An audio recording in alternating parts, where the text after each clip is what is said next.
Right, as I started off the top of the show, Donald Trump has made his first major public remarks since leaving office, addressing the Conservative Political Action Conference, CPAC, in Florida. It was a pretty fiery speech, although I have to say, listening to it, was a bit on the low energy side for the former Commander-in-Chief.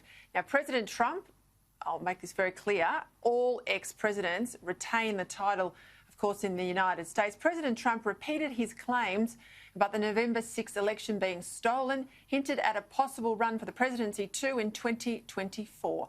For more on this, I'm joined live from Orlando, Florida, by Sky News Washington correspondent Annelise Nielsen. Well, you had a front row seat there at the speech, Annelise.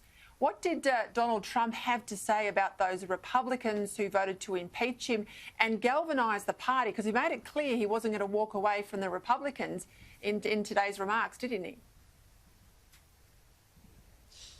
He did, Peter, but the interesting thing was he made it clear he wasn't going to walk away, and at the same time he also made it clear that he wasn't over it yet. He really hit hard on this idea that the election was stolen. He was really still very much in that mentality that he should have been the president, and he was not moving on. There was no sign of contrition and basically no mention of what happened on January 6th. We heard some pretty repetitive lines about what's been his policy platforms right throughout his presidency, right in the lead up to the presidency. The really key takeaway is what this is going to mean for the Republican Party going forward. One of the really interesting things he did, though, was right at the outset say that he wasn't intending to start his own political party, that would be too destructive to the Republicans, saying that he was there to bring unity.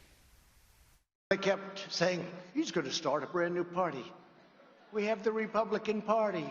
It's going to unite and be stronger than ever before. I am not starting a new party. That was fake news. Yeah, I said there was all the standard sort of lines, fire and brimstone you'd expect on China and the wall and Joe Biden. But I felt he seemed a bit flat, Annelise, and, there's a lot of talk about his son being the would-be candidate next time round and whether he can, the president, still galvanise support amongst the Republican power brokers, even if he has got such a strong support base there with the ordinary voter. How do you think that's going to play out? Well, it was interesting as well. He really took aim at Mitch McConnell, saying that the Senate Minority Leader would have only won because of his influence. Now, that's pretty hotly disputed, especially among the more moderate base of the Republican Party. But he was really quite flat, you're right, throughout the speech. It wasn't the animated speech. There's certainly nothing on what we saw at the energy levels of that January 6th address. But what really fired him up was naming and shaming the Republicans who he says let him down, who voted against him for the impeachment. This was one of the most high-energy moments of the entire speech and really gave rise to what should be the biggest concern for the Republican Party. The Democrats don't have grandstanders like Mitt Romney, Little Ben Sass, Richard Burr, Bill Cassidy, Susan Collins, Lisa Murkowski, Pat Toomey. That is a huge threat for those Republicans because his base is as fired up as it's ever been. They're dedicated to the former President Donald Trump, and they're really going to follow him with whatever he says. This is the power he wields over the Republican Party, and this is going to be what we have to watch over the next few years because he can wield that at any time.